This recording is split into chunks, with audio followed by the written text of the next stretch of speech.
കാറ്റത്തെ കിളിക്കൂട് സീരിയലിന്റെ latest episode review ആണ് പറയുന്നത്. അങ്ങനെ എല്ലാവരെയും അത്ഭുതപ്പെടുത്തിക്കൊണ്ട് തന്നെ നിധി കുളിയെല്ലാം കഴിഞ്ഞ് വിളക്ക് വെക്കാൻ ഒരുങ്ങി. ആ സമയത്ത് വല്ലാത്തൊരു അന്താളിപ്പോടുകൂടിയായിരിക്കട്ടെ സുഭാഷും സുധീഷും ഹരീഷും ഒക്കെ അത് നോക്കി നിൽക്കുന്നത്. കാരണം ഇതിനു മുൻപ് ഈ വീട്ടിൽ ഇത്തരം ഒരു പതിവുകളൊന്നും തന്നെ ഇല്ലായിരുന്നു. നിലവിളക്ക് വെക്കുന്നതും പ്രാർത്ഥിക്കുന്നതുമൊക്കെ അവിടെ അന്യമായ കാര്യങ്ങളായിരുന്നു. അങ്ങനെ നിധി ഭക്തിയോടുകൂടെ വിളക്കൊക്കെ കൊളുത്തി. സാമ്പ്രാണി പുകയൊക്കെ അവിടെ പടർന്നു. ആ സാമ്പ്രാണിയുടെ മണമൊക്കെ വീടിന്റെ ഓരോ മുക്കിലും മൂലയും അങ്ങ് പരന്നിരുന്നു. ആ സമയം ഭാസ്കരൻ പുറത്തിരിക്കുന്നുണ്ടായിരുന്നു. തൻ്റെ വീട്ടിൽ നിലവിളിക്ക് തെളിഞ്ഞു എന്ന സത്യം അദ്ദേഹം മനസ്സിലാക്കി. നിധി കണ്ണടച്ച് ഭയഭക്തിയോടെ പ്രാർത്ഥിക്കുകയാണ്. പ്രാർത്ഥനയെല്ലാം കഴിഞ്ഞ് അവൾ നേരെ നോക്കുമ്പോൾ എല്ലാവരും ഇങ്ങനെ വിസ്മയത്തോടെ ചുറ്റും നോക്കി നിൽക്കുന്നതാണ് അവൾ കാണുന്നത്. അപ്പോഴേക്കും നിധി ചോദിച്ചു, അല്ല, ഇവിടെ സാധാരണ നിലവിളക്കൊന്നും നിങ്ങൾ കൊളുത്താറില്ലേ? നികേഷ് പറഞ്ഞു, അതൊക്കെ വല്ലപ്പോഴും എങ്ങാനേ ഉള്ളൂ ചേച്ചി എന്ന് പറയും. വല്ലപ്പോഴുമോ എന്ന് നിധി ചോദിക്കുമ്പോൾ, അതെ, എന്തെങ്കിലും വിശേഷ ദിവസങ്ങൾ വന്നാൽ മാത്രം കൊളുത്തുന്ന ഒന്നാണ് ഇവിടുത്തെ നിലവിളക്ക് എന്ന് പറയും. നിധിക്കാണെങ്കിൽ അത് കേട്ട് വല്ലാത്തൊരു അമ്പരപ്പായിരുന്നു. സാധാരണ എല്ലാ ഹിന്ദു വീടുകളിലും വൈകുന്നേരം നിലവിളക്ക് കൊളുത്തി നാമം ചൊല്ലാറുള്ളതാണ്. പ്രായമായ അമ്മമാരൊക്കെ ഉണ്ടെങ്കിൽ അവർ ഇതൊന്നും തന്നെ ഒരിക്കലും മറക്കാറില്ല. ഇനിയിപ്പോൾ മക്കൾ ചൊല്ലാൻ മറന്നുപോയാലും അമ്മമാർ തന്നെ അതൊക്കെ കൃത്യമായി തന്നെ ചെയ്യിക്കും. പക്ഷേ ഇവിടെ അങ്ങനെയൊന്നും സംഭവിക്കാറേയില്ല. ഈ സമയത്തന്നെ നിധി അതിൽ നിന്നും ചന്ദനം എടുത്തുകൊണ്ട് തന്നെ എല്ലാവർക്കും തൊട്ടുകൊടുത്തു. അവരെല്ലാവരും കുളി കഴിഞ്ഞ് നിൽക്കുമായിരുന്നു. അന്നേരം നികേഷിന്റെ കണ്ണ് നിറഞ്ഞു വന്നു. അവൻ അവിടെ ഇരുന്ന് മെല്ലെ കരയാണ്. ഈ കാഴ്ച കണ്ടപ്പോൾ നിധിക്ക് ഉള്ളിൻ്റെ ഉള്ളിൽ പേടിയായി. ദൈവമേ, ഇനി താൻ ചെയ്തതൊന്നും അവന് ഇഷ്ടപ്പെട്ടില്ലേ എന്ന് നിധി ചിന്തിച്ചു. എന്താടാ നികേഷെ, നിനക്ക് എന്ത് പറ്റിയെന്നുള്ള വാത്സല്യത്തോട് ചോദിച്ചു. അപ്പോഴേക്കും സുഭാഷിനും നല്ല ടെൻഷനായി. നികേഷ് കരഞ്ഞാൽ പിന്നെ അത് ഒരിക്കലും സുഭാഷിന് സഹിക്കാൻ കഴിയില്ല. ആ സമയത്താണ് നികേഷ് തൻ്റെ മനസ്സ് തുറക്കുന്നത്. ഇത്രയും നാളും ഇതൊരു വീടാണെന്നൊന്നും എനിക്ക് തോന്നിയിട്ടുണ്ടായിരുന്നില്ല ചേച്ചി. പക്ഷേ ഇപ്പോഴാണ് എനിക്കിതൊരു യഥാർത്ഥ വീടായി തോന്നുന്നത്. ശനിയും ഞായറുമൊക്കെ എൻ്റെ കൂട്ടുകാരുടെ വീട്ടിൽ പോകുമ്പോൾ അവിടുത്തെ അമ്മമാർ ഇങ്ങനെയൊക്കെ ചെയ്യുന്നത് ഞാൻ കാണാറുണ്ട്. രാവിലെ വിളക്കൊക്കെ കൊളുത്തി പ്രാർത്ഥിച്ച് അവർ ചന്ദനമൊക്കെ തൊട്ടുകൊടുക്കും. അതൊക്കെ കാണുമ്പോൾ എനിക്ക് ഉള്ളിൻ്റെ ഉള്ളിൽ വല്ലാത്ത സങ്കടം തോന്നുമായിരുന്നു. ഞാൻ അവിടെ നിന്നും പതുക്കെ എസ്കേപ്പ് ആവും. കാരണം എനിക്കിതുവരെയായിട്ടും അങ്ങനെ ഒരു വാത്സല്യം, അങ്ങനെ ഒരു ഭാഗ്യമൊന്നും സ്വന്തം വീട്ടിൽ നിന്നും കിട്ടിയിട്ടില്ലല്ലോ എന്ന് ഓർത്തുകിട്ടുകൊണ്ടായിരിക്കും എനിക്കങ്ങനെ സങ്കടം. ആ വീട്ടിൽ അവരൊക്കെ ചെയ്യുന്നത് കാണുമ്പോൾ എൻ്റെ വീട്ടിൽ എന്തെങ്കിലും ഇങ്ങനൊരിക്കൽ ആവുമോ എന്ന് ഞാൻ ചിന്തിച്ചിരുന്നു.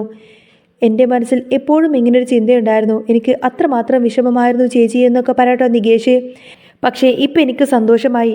നിധി ചേച്ചി ഈ വീട്ടിൽ വന്നതിന് ശേഷമാണ് ഇങ്ങനൊരു സന്തോഷമെല്ലാം തന്നെ ഈ വീട്ടിൽ വന്നത്. ഒരു അമ്മ വീട്ടിലുണ്ടെങ്കിൽ എന്തൊക്കെ ചെയ്യാമോ അതുപോലെ തന്നെയാണ് ചേച്ചി ഇപ്പോൾ ചെയ്യുന്നത്. എൻ്റെ അമ്മ ഉണ്ടായിരുന്നുവെങ്കിൽ അമ്മയും ഇങ്ങനെയൊക്കെ ചെയ്തേനെ.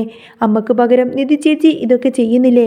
ഇപ്പോഴാണ് ചേച്ചി ഇതൊരു വീടായത്. ഇത്രയും നാൾ ഇത് ശരിക്കും ഒരു വീടല്ലായിരുന്നു എന്നൊക്കെ പറയട്ടെ നികേഷ്. ഇതെല്ലാം കേട്ടപ്പോൾ ഹരീഷിനും നല്ല സങ്കടമായി. അവൻ്റെ കണ്ണ് നിറഞ്ഞു. സുഭാഷിൻ്റെ അവസ്ഥയും മറിച്ചൊന്നുമല്ലായിരുന്നു. പുറത്ത് ഭാസ്കരൻ ഇതൊക്കെ തന്നെ ശ്രദ്ധിക്കുന്നുണ്ടായിരുന്നു. അദ്ദേഹത്തിൻ്റെ കണ്ണ് നിറഞ്ഞു തുളുമ്പി. ഭാസ്കരൻ പതുക്കെ തൻ്റെ കയ്യിലുള്ള തോർത്തുമുണ്ടെടുത്തുകൊണ്ട് തന്നെ കണ്ണീരൊക്കെ ഒപ്പുകയാണ്. നികേഷിൻ്റെ ആ ഒരു സംസാരം അത്രമാത്രം വൈകാരികമായിരുന്നു. സ്വന്തം അമ്മയെക്കുറിച്ച് അവൻ ഇങ്ങനെയൊക്കെ പറയുമ്പോൾ ആർക്ക് കേട്ടാലും ശരിക്കും അത് സങ്കടം വരും. എന്തെങ്കിലും ഒരിക്കൽ തങ്ങൾക്ക് ഇങ്ങനെയൊരു നല്ല അനുഭവം ഉണ്ടാവുമെന്ന് അവർ സ്വപ്നം കണ്ടിരുന്നു. പെട്ടെന്ന് തന്നെ നിധിയിലൂടെ അത് സാധ്യമായപ്പോൾ അവനത് സഹിക്കാനായില്ല. അന്നേരം നിധി അവനെ സാന്ത്വനിപ്പിച്ചു. എടാ, നീ വിഷമിക്കൊന്നും വേണ്ട, ഇതിൽ സങ്കടപ്പെടാനൊന്നുമില്ല എന്ന് പറഞ്ഞ് അവനെ ആശ്വസിപ്പിക്കുകയാണ്. ഇതേ സമയത്തിന് സുഭാഷ് പറഞ്ഞു, പോട്ടടാ, ഇപ്പോൾ നിനക്ക് സന്തോഷമായല്ലോ എന്ന്. അങ്ങനെ എല്ലാവരും കൂടി നികേഷിനെ സ്നേഹത്തോടെ സമാധാനിപ്പിക്കുകയാണ്. ആ സമയത്തിന് സുധീഷ് പറയുന്നുണ്ട്, ചേട്ടാ, രാവിലത്തെ ചായയൊന്നും കിട്ടിയില്ലല്ലോ എന്ന് പറയും.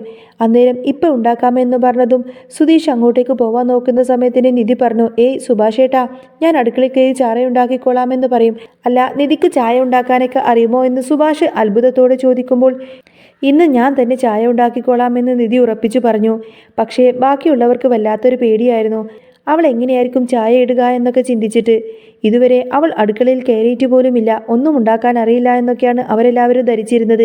അങ്ങനെ നിധി സുഭാഷിനോട് പാലെവിടെയാണെന്ന് ചോദിക്കും. ഫ്രിഡ്ജിനടുത്തുണ്ടെന്ന് പറഞ്ഞ് സുഭാഷ് പാലെടുത്ത് കൊടുത്തു. സുഭാഷും കൂടെ അടുക്കളയിലേക്ക് ചെന്ന് നിന്നു. നിധി പാല് ഒരു പാത്രത്തിലൊഴിച്ച് അടുപ്പ് കത്തിച്ചു വെച്ചതിന് ശേഷം വെള്ളം ചേർക്കണോ എന്ന് ചോദിച്ചപ്പോൾ വേണമെന്ന് സുഭാഷ് മറുപടി നൽകി. പാല് തിളച്ചു വന്നപ്പോൾ ചായപ്പൊടി എവിടെയാണെന്ന് സുഭാഷ് കാണിച്ചു കൊടുത്തു. ചായപ്പൊടിയൊക്കെ ഞാൻ ഇട്ടോളാം ചേട്ടാ, എനിക്കറിയാമെന്ന് പറഞ്ഞ് നിധി ആവേശത്തോടു കൂടി തന്നെ ചായപ്പൊടി അങ്ങ് ഇടാൻ തുടങ്ങി. ഒരു കണക്കുമില്ലാതെ കുറേ അധികം ചായപ്പൊടികൾ അവൾ അങ്ങ് വാരിയിട്ടു. ഇതൊക്കെ കണ്ടപ്പോൾ സുഭാഷ് ഇങ്ങനെ ഷോക്കേറ്റതുപോലെ നോക്കി നിൽക്കുകയാണ്. ദൈവമേ, 5 ഗ്ലാസ് ചായക്ക് ഇത്രമാത്രം ചായപ്പൊടിയോ എന്ന് അവൻ മനസ്സിൽ ചിന്തിച്ചു. ചായപ്പൊടി ഇട്ട് കഴിഞ്ഞപ്പോൾ പഞ്ചസാര എടുത്തു കൊടുത്തു. അപ്പോൾ നിധി ചോദിച്ചു, അല്ല, എത്ര പഞ്ചസാര ഇടണം? ആ സമയത്താണ് ഇത്തിരി വെള്ളം കുടിക്കാനായി ഭാസ്കരൻ അങ്ങോട്ടേക്ക് വരുന്നത്. ഭാസ്കരൻ ഉടനെ തന്നെ പറഞ്ഞു, അതെ, ഒരു 4 ഗ്ലാസ് ചായ എടുക്കുന്നതിന് 40 കിലോ പഞ്ചസാരങ്ങ് ഇട്ടേക്കാൻ പറ. ഭാസ്കരൻ പരിഹാസത്തോടെ പറഞ്ഞു. എന്നാൽ തന്നെ കളിയാക്കിയതാണെന്ന് നിധിക്ക് പെട്ടെന്ന് തന്നെ മനസ്സിലായി. ഭാസ്കരൻ അതും പറഞ്ഞ് അവിടെ നിന്നും പോയി കഴിഞ്ഞപ്പോൾ സുഭാഷ് പറഞ്ഞു, അത് സാരമില്ല, ഞാൻ തന്നെ പറഞ്ഞു തരാം. പക്ഷേ നിധി വിട്ടില്ല. വേണ്ട വേണ്ട, ഞാൻ തന്നെ ഇട്ടോളാമെന്ന് പറയും. നിധിക്ക് ചെറിയൊരു നാണക്കേട് പോലെ തോന്നി. ഭാസ്കരൻ അങ്ങനെ എല്ലാവരുടെയും മുന്നിൽ വെച്ച് കളിയാക്കിയപ്പോൾ നിധിക്ക് വല്ലാത്തൊരു നാണക്കേട് പോലെ തോന്നി. തൻ്റെ കൈകൊണ്ട് തന്നെ എല്ലാവർക്കും ചായ ഇട്ട് കൊടുക്കാമെന്ന് വിചാരിച്ച് അവൾ പഞ്ചസാരയൊക്കെ ഇട്ട് കൊടുത്തു. ചായ എടുത്ത് ആദ്യം നികേഷിനും സുധീഷിനും ഹരീഷിനുമൊക്കെ കൊടുത്തു. അവസാനം ഭാസ്കരനും ഒരു ഗ്ലാസ് ചായ കൊണ്ടുപോയി നൽകി. ആദ്യം ചായ കുടിച്ചത് സുധീഷായിരുന്നു. ഒരു തുള്ളി കുടിച്ചപ്പോഴേക്കും അവനത് ഇറക്കാനും വയ്യ തുപ്പാനും വയ്യ എന്നൊരവസ്ഥയായിരുന്നു. അത്രക്ക് കടുകട്ടിയായിരുന്നു ചായക്ക്. എന്നാലും അവൾക്ക് വിഷമമാവണ്ടല്ലോ എന്ന് കരുതി സൂപ്പർ കൊള്ളാമെന്നൊക്കെ പറഞ്ഞ് അവൻ അങ്ങ് തട്ടിവിട്ടു. ഹരീഷിനും കുടിച്ചിട്ട് അതേ അവസ്ഥ തന്നെയായിരിക്കും, കുടിക്കാൻ പോലും പറ്റുന്നില്ല. സുഭാഷിൻ്റെ അവസ്ഥയും മറിച്ചല്ലായിരുന്നു. പുറത്തിരുന്ന ഭാസ്കരൻ ചായ കൊടുത്തപ്പോൾ അദ്ദേഹം സന്തോഷത്തോടെ അത് വാങ്ങി. ഭാസ്കരന് ചായ വലിയ ഇഷ്ടമാണ്, ഇടയ്ക്കിടെ കുടിക്കണം. പക്ഷേ നിധി ഇട്ടുകൊടുത്ത ആ ഒരു ചായ ഒന്ന് കുടിച്ചു നോക്കിയപ്പോൾ അദ്ദേഹത്തിന് പിന്നെ എന്ത് ചെയ്യണമെന്നറിയാത്തൊരവസ്ഥയായി. മരുമോള് വന്ന് സ്നേഹത്തോട് കൊടുത്തതല്ലേ, പക്ഷേ കുടിച്ചിങ്ങ് താഴേക്ക് ഇറക്കാൻ പോലും വയ്യാത്ത വല്ലാത്തൊരു പ്രയാസം. പിന്നീട് നിധി അകത്തേക്ക് വന്നപ്പോൾ നികേഷ് ചായ കുടിക്കാതെ ഇരിക്കുകയായിരുന്നു. എന്താ നികേഷേ, നീ എന്താ ഈ ചായ കുടിക്കാത്തത് എന്ന് നിധി ചോദിച്ചു. ഏയ്, എനിക്കിപ്പോൾ ചായ വേണ്ട ചേച്ചി എന്ന് അവൻ പതുക്കെ പറഞ്ഞു. അതെന്താടാ? അതെന്താ എന്ന് ചോദിച്ചപ്പോൾ നികേഷ് സത്യം തുറന്നു പറഞ്ഞു. ചായ എനിക്ക് ഒട്ടും ഇഷ്ടപ്പെട്ടിട്ടില്ല ചേച്ചി. അപ്പോഴേക്കും സുധീഷ് ഇടപെട്ടു. നല്ല സൂപ്പർ ചായ ആണല്ലോടാ എന്ന് കള്ളം പറഞ്ഞു. എന്ത് സൂപ്പർ ചായയോ? ദേ സുധീഷേട്ടാ, വെറുതെ കള്ളം പറയണ്ടെന്ന് നികേഷ് തിരിച്ചടിച്ചു. പിന്നീട് അവൻ തുടർന്നു, വേണമെങ്കിൽ ആ സൂപ്പറാണെന്ന് കള്ളം പറയാം, പക്ഷേ ഇതിന് നല്ല കടുപ്പമാണ്. ഇത്രയും സ്ട്രോങ് ആയ ചായ ഞങ്ങൾ ആരും ഇവിടെ കുടിക്കാറില്ല. എനിക്കിത് ഇഷ്ടമില്ലാത്തത് കൊണ്ടാണ് എന്ന് പറഞ്ഞ് അവൻ ചായ നേരെ താഴെ വെച്ചു. ഹരീഷിനും അത് കുടിക്കാൻ പറ്റുന്നുണ്ടായിരുന്നില്ല. വല്ലാത്തൊരവസ്ഥയിലായിരുന്നു അവൻ. ആ സമയത്ത് സുഭാഷ് നികേഷിനോട് പറഞ്ഞു, എടാ കുടിക്കടാ എന്ന്. ഏയ് വേണ്ട ചേട്ടാ, എനിക്കിതൊന്നും വേണ്ട, അവൻ ഉറപ്പിച്ചു പറഞ്ഞു. സുധീഷ് അവനെ നിർബന്ധിച്ചു കൊണ്ട് തന്നെ വായിലേക്ക് അത് ഒഴിച്ചു കൊടുക്കാൻ നോക്കിയപ്പോൾ സുഭാഷ് തടഞ്ഞു. വേണ്ട വേണ്ട, അവൻ ഇഷ്ടമുണ്ടെങ്കിൽ മാത്രം അവൻ അത് കുടിക്കട്ടെ എന്ന് പറയും. ഇതെല്ലാം കണ്ടപ്പോൾ നിധിക്കാകെ സങ്കടമായി. അവൾ വിഷമിച്ചിരിക്കുന്നത് കണ്ടപ്പോൾ നികേഷ് പറഞ്ഞു, ചേച്ചി, എനിക്ക് വേണമെങ്കിൽ ചേച്ചിയോട് കള്ളം പറയാമായിരുന്നു, പക്ഷേ കൊള്ളില്ലെങ്കിൽ കൊള്ളില്ല എന്ന് തന്നെ പറയണം. അവൻ വീണ്ടും ചോദിച്ചു, അല്ല, ഞങ്ങളൊക്കെ ചായ കുടിച്ചല്ലോ, നിധി ചേച്ചി ചായ കുടിക്കുന്നില്ലേ? നിധി ഒരു തുള്ളി ചായ എടുത്ത് കുടിച്ചു പോയി. അയ്യേ, ഇതെന്താ ഇങ്ങനെ? ഇതെന്താ ഇത്ര ഡാർക്കായിരിക്കുന്നത് എന്നവൾ അത്ഭുതപ്പെട്ട് ചോദിച്ചു. കടുപ്പം അമിതമായിരിക്കുന്നു, പഞ്ചസാര തീരെ കുറവും. അയ്യോ, വെറുതെ അല്ല ഇതാരും കുടിക്കാത്തത് എന്ന് എനിക്ക് മനസ്സിലായി. അടുത്ത തവണയാവട്ടെ ഞാൻ നല്ല അടിപൊളിയായിട്ട് തന്നെ ചായ ഉണ്ടാക്കി തരാമെന്നും പറയാണ് നിധി. ഇതിപ്പോൾ ഞാൻ ആദ്യമായിട്ട് അടുക്കളയിലേക്ക് കയറിയത് കൊണ്ടാണ് അളവൊന്നും എനിക്കറിയാത്തത് എന്ന് നിധി പറഞ്ഞപ്പോൾ ഹരീഷ് മനസ്സിൽ ചിന്തിക്കുന്നുണ്ട്, ദൈവമേ, ഇനി ഇവളെങ്ങാനും ഡെയിലി അടുക്കളയിൽ കയറി കഴിഞ്ഞാൽ പിന്നെ ഞങ്ങൾ പെട്ടുപോയി, ചായ പോലും കുടിക്കാൻ പറ്റില്ലല്ലോ എന്ന് ചിന്തിക്കുകയാണ്. പിന്നീട് അങ്ങനെ നിധി ബാത്റൂമിലേക്ക് കയറാൻ നോക്കിയപ്പോൾ അവിടെ ഫുള്ള് അലക്കാനുള്ള തുണികളെല്ലാം തന്നെ കൂട്ടിയിട്ടിരിക്കുകയാണ്. കുളി കഴിഞ്ഞാൽ എല്ലാവരും തുണി അവിടെ തന്നെ ഇട്ടിട്ട് വരികയാണ് പതിവ്. ആകെ അലങ്കോലമായി കിടക്കുന്നത് കണ്ട് അവൾ ഉടനെ തന്നെ പുറത്തേക്ക് ഇറങ്ങി. ആ സമയം സുഭാഷ് വന്ന് ചോദിച്ചു, എന്താ നിധി, എന്ത് പറ്റി? അന്നേരം നിധി മടിച്ചു നിൽക്കുന്ന സമയത്തിന് സുഭാഷിന് കാര്യം മനസ്സിലായി. അവിടെ തുണികളെല്ലാം തന്നെ വൃത്തികേടായി ഇട്ടിരിക്കുന്നത് കണ്ടിട്ടായിരിക്കും നിധിയുടെ ഈ ഒരു മാറ്റമെന്ന്. സുഭാഷ് വേഗം തന്നെ അകത്തേക്ക് കയറിയിട്ട് ആ ഡ്രസ്സുകളെല്ലാം എടുത്ത് ബക്കറ്റിലാക്കി പുറത്തേക്ക് കൊണ്ടുവന്നു. കുറച്ച് കഴിഞ്ഞ് നിധി നോക്കുമ്പോൾ സുഭാഷ് ആ തുണിയെല്ലാം തന്നെ സോപ്പ് പൊടിയിൽ വെള്ളത്തിൽ ഇട്ട് മുക്കി വെക്കുന്നതാണ് കാണുന്നത്. സുധീഷ് അവിടെ നിൽക്കുന്നുണ്ട്. നിധി ചോദിച്ചു, അല്ല സുധീഷേട്ടാ, സുഭാഷേട്ടനാണോ ഈ ഡ്രസ്സൊക്കെ അലക്കുന്നത്? അതെ, എല്ലാ ഡ്രസ്സും ഇതിനകത്തുണ്ട്. ഞാനാണ് ഡ്രസ്സെല്ലാം കഴുകുന്നത്. ഞാൻ കുറച്ചു നേരം ഇങ്ങനെ സോപ്പ് വെള്ളത്തിൽ മുക്കിയിടും, എന്നിട്ട് പെട്ടെന്ന് തന്നെ കഴുകിയെടുക്കും, സുഭാഷ് പറഞ്ഞു. അത് കേട്ടപ്പോൾ നിധിക്ക് വല്ലാത്ത സങ്കടം തോന്നി. സുഭാഷ് തുണി മുക്കി വെച്ചിട്ട് അങ്ങ് പോയപ്പോൾ നിധി സുധീഷിൻ്റെ അടുത്തേക്ക് ചെന്ന് ചോദിച്ചു, അല്ല, എനിക്കൊരു കാര്യം ചോദിക്കാനുണ്ട്. നിങ്ങൾക്കിവിടെ വേറെ പണിയൊന്നുമില്ലേ? എനിക്ക് ജോലിയുണ്ടല്ലോ എന്ന് സുധീഷ് പറഞ്ഞു. സുഭാഷേട്ടൻ വലിയ ആർക്കിടെക്റ്റ് ആണല്ലേ, ഓരോ ഡിസൈനും പ്ലാനും ഒക്കെ ഉണ്ടാക്കാൻ എത്ര സ്ട്രെസ്സുള്ള ജോലിയാണെന്നറിയാമോ? എന്നിട്ട് സുഭാഷേട്ടൻ അതെല്ലാം ചെയ്തിട്ടാണ് പോകുന്നത്. എല്ലാവരുടെയും തുണി അലക്കുന്നു, ആഹാരം ഉണ്ടാക്കുന്നു, വീട് അടിച്ചു തുടച്ച് വൃത്തിയാക്കുന്നു. നിങ്ങൾക്കതിൻ്റെയൊക്കെ 4/1 ജോലി പോലുമില്ലല്ലോ. എന്നിട്ടും നിങ്ങളെല്ലാവരും കൂടി സുഭാഷേട്ടനെ എന്തിനാ ഇങ്ങനെ കഷ്ടപ്പെടുത്തുന്നത്? നിധി ചോദിച്ചു. നിധി പറയുന്നുണ്ട്, സുഭാഷേട്ടനോട് പറഞ്ഞിട്ട് എനിക്കൊരു നല്ല ജോലി വാങ്ങിച്ചു തരാൻ പറയണം. സുഭാഷേട്ടന് ഒത്തിരി ആൾക്കാരെയൊക്കെ പരിചയമുണ്ടല്ലോ. അന്നേരം സുധീഷ് ഒന്ന് ഞെട്ടി. പെട്ടെന്ന് തന്നെ അവൻ്റെ ഫോൺ അങ്ങ് ബെല്ലടിച്ചു. ദേ, എനിക്കൊരു കോള് വരുന്നു എന്നൊക്കെ പറഞ്ഞ് സുധീഷ് പെട്ടെന്ന് തന്നെ അവിടെ നിന്ന് മുങ്ങി. നിധി ചിന്തിക്കുന്നുണ്ട്. ഒരു ജോലി പോലുമില്ലാത്ത തൻ്റെ കാര്യങ്ങളൊന്നും നടക്കില്ല എന്ന് അവൾക്ക് മനസ്സിലായി. കുറച്ചു കഴിഞ്ഞ് സുഭാഷ് അടുക്കളയിലെ തിരക്കിട്ട പണിയിലായിരുന്നു. ദോശയൊക്കെ ചുട്ടുവെക്കുകയാണ്. സുധീഷ് ചമ്മന്തിയൊന്നും കൂട്ടാതെ തന്നെ ദോശ എടുത്ത് കഴിക്കുന്നതും കണ്ടുകൊണ്ടതിന് സുഭാഷ് പറഞ്ഞു, എടാ നിനക്ക് ചമ്മന്തി വേണ്ടേ? നീ ചുമ്മാ ദോശ എടുത്ത് കഴിക്കുകയാണല്ലോ. ആ സമയത്ത് നിധി അങ്ങോട്ടേക്ക് വന്നു. സുഭാഷ് ഏട്ടാ, എനിക്കൊരു കാര്യം സംസാരിക്കാനുണ്ട് എന്ന് പറഞ്ഞു. അത് കേട്ടപ്പോൾ സുധീഷ് ആകാംക്ഷയോടെ നോക്കി. സുഭാഷ് ചോദിക്കുന്നുണ്ട്, എന്താ നിധി, റൂമിൻ്റെ കാര്യമാണോ? ഞാൻ 1-2 പേരോട് പറഞ്ഞിട്ടുണ്ട്. തനിച്ചൊരു പെൺകുട്ടി താമസിക്കുമ്പോൾ സുരക്ഷ നോക്കണമല്ലോ. അതുകൊണ്ടാണ് റൂമിൻ്റെ കാര്യം എങ്ങനെ താമസിക്കുന്നത് എന്ന് പറയും. അത് കേട്ട് സുധീഷ് ദേഷ്യത്തോടെ സുഭാഷിനെ നോക്കുകയാണ്. അപ്പോഴേന്ന് സുഭാഷ് പറയുന്നുണ്ട്, ഇനി ആ കാര്യം ഓർത്ത് നിധി പേടിക്കൊന്നും വേണ്ട. അന്നേരം നിധി പറയുന്നുണ്ട്, അതല്ല സുഭാഷ് ഏട്ടാ, എനിക്ക് വേറൊരു കാര്യം പറയാനുണ്ട്. സുധീഷ് പറഞ്ഞു, അങ്ങനെയാണെങ്കിൽ എന്നോട് പറഞ്ഞോളൂ. അല്ല, ഇത് സുധീഷ് ഏട്ടനോടല്ല പറയാനുള്ളത്, സുഭാഷ് ഏട്ടനോടാണുള്ളത്. സുഭാഷ് ഏട്ടൻ ചോദിച്ചു, എന്താ എന്താ നിധി കാര്യം? നിധി പറയുന്നുണ്ട്, അത് പിന്നെ സുഭാഷ് ഏട്ടൻ വലിയ ആർക്കിടെക്റ്റ് അല്ലേ? അപ്പോൾ സുഭാഷ് ഏട്ടന് എനിക്കൊരു ജോലി വാങ്ങിത്തരാൻ എളുപ്പമായിരിക്കും. സുഭാഷ് ഏട്ടൻ്റെ കമ്പനിയിൽ എനിക്ക് നല്ല എന്തെങ്കിലും ഒരു ജോലി വാങ്ങിച്ചു തരാമോ എന്ന് ചോദിക്കാട്ടോ നിധി. ഇത് കേട്ടതോടുകൂടി തന്നെ സുഭാഷ് ആകെ ഞെട്ടിപ്പോയി. അവൻ്റെ കയ്യിലിരുന്ന ആ ഒരു ചട്ടകം പെട്ടെന്നങ്ങ് താഴെ വീണു. അവൻ ചട്ടകം എടുത്തുകൊണ്ട് തന്നെ ചോദിച്ചു, അല്ല എന്താ നിധി പറഞ്ഞത്? സുധീഷ് സുഭാഷിനെ ദയനീയമായൊന്ന് നോക്കുകയാണ്. ചേട്ടാ, ചതിക്കരുത് എന്ന മട്ടിൽ. സുധീഷ് ആണെങ്കിൽ നിധിയോട് കുറേ അധികം നുണകളൊക്കെ അങ്ങനെ പറഞ്ഞു കുടുങ്ങിയിരിക്കുകയാണല്ലോ. സുഭാഷ് വലിയ ആർക്കിടെക്റ്റ് ആണെന്നൊക്കെയാണ് സുധീഷ് പറഞ്ഞു കൊടുത്തിരിക്കുന്നത്. ഇത് കേട്ടപ്പോൾ സുഭാഷിന് നല്ല ദേഷ്യം വരുന്നുണ്ട് സുധീഷിനോട്.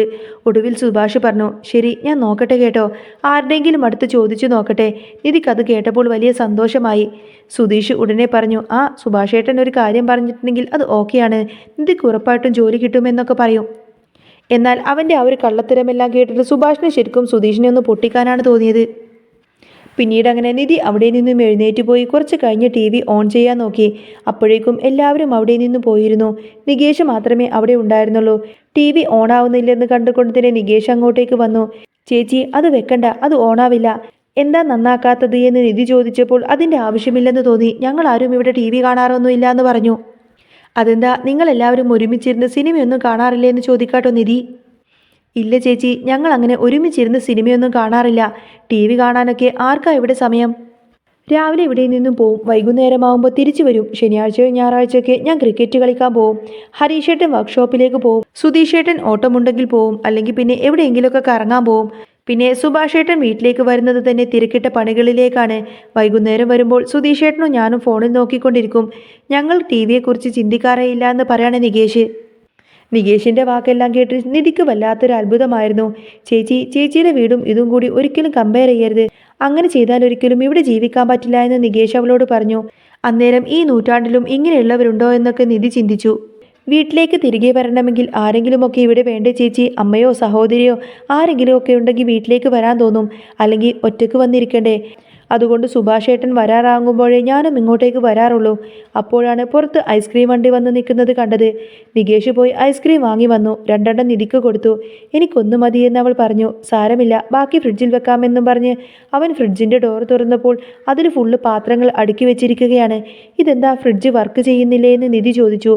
ഇല്ല ചേച്ചി, പാത്രം വെക്കാൻ വേറെ സ്ഥലമില്ലാത്തത് കൊണ്ട് സുഭാഷേട്ടൻ ഇതിനകത്തേക്ക് എല്ലാം കയറ്റി വെച്ചതാ.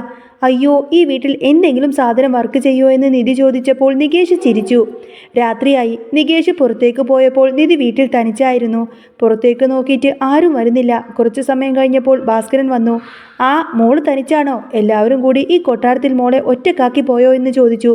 ഭാസ്കരൻ അടുക്കളയിലേക്ക് പോയി വെള്ളം കുടിച്ചു. ആ വെള്ളത്തിലേക്ക് കൈയിട്ട് ഗ്ലാസ് എടുക്കുന്നത് കണ്ടപ്പോൾ നിധിക്ക് വല്ലാത്ത സങ്കടം തോന്നി. പിന്നീട് മദ്യക്കുപ്പി എടുത്തിട്ട് അദ്ദേഹം കുടിക്കാൻ തുടങ്ങി. എന്നിട്ട് പാട്ടൊക്കെ പാടി അവിടെ ഇരുന്നു. അപ്പോഴാണ് കറണ്ട് പോയത്. നിധി ഫോണെടുത്ത് ലൈറ്റ് അടിച്ചപ്പോൾ ഭാസ്കരൻ പറഞ്ഞു, ഡിസ്റ്റർബ് ചെയ്യരുതെന്ന്. ആ വെട്ടം കണ്ണിനടിക്കുന്നു. നിധി മെഴുകുതിരി ഉണ്ടോ എന്ന് ചോദിച്ചപ്പോൾ എനിക്കറിയില്ല എന്ന് അദ്ദേഹം പറഞ്ഞു. കറണ്ടില്ലാത്ത ആ ഇരുട്ടിൽ നിധി ആകെ പേടിച്ചു. അവസാനം നിലവിളക്ക് കത്തിച്ചു കൊണ്ട് വെക്കാമെന്ന് അവൾ കരുതി. തീപ്പെട്ടി ചോദിച്ചപ്പോൾ ഭാസ്കരൻ തന്നെ വിളക്ക് കത്തിച്ചു തന്നു. എന്നിട്ട് തൻ്റെ പഴയ കഥകൾ പറയാൻ തുടങ്ങി. ഈ കൊട്ടാരം എൻ്റെ അപ്പൂപ്പന്മാർ പണിതതാണ്. ഇതിലെ രാജാവ് ഇപ്പോൾ ഞാനാണ്. ഭാസ്കരൻ തൻ്റെ പരേതനായ ഭാര്യയെക്കുറിച്ച് വാ തോരാതെ സംസാരിച്ചു കൊണ്ടേയിരുന്നു. ഇതെല്ലാം കേട്ട് നിധി ആകെ ടെൻഷനായിരിക്കുകയാണ്. ഭാസ്കരൻ ആ ഒരു പഴയകാല ഓർമ്മകളിലും പുകഴ്ത്തലുകളിലും തട്ടിത്തടഞ്ഞ് നിധി ആ ഇരട്ടത്ത് ആകെ ശ്വാസം മുട്ടിയിരിക്കുകയായിരുന്നു. നിലവിളക്കിന്റെ ആ ചെറിയ വെട്ടത്തിൽ ഭാസ്കരന്റെ നിഴൽ ഭിത്തിയിൽ ഒരു വലിയ ഭൂതത്തെ പോലെ ആടിത്തുടങ്ങി.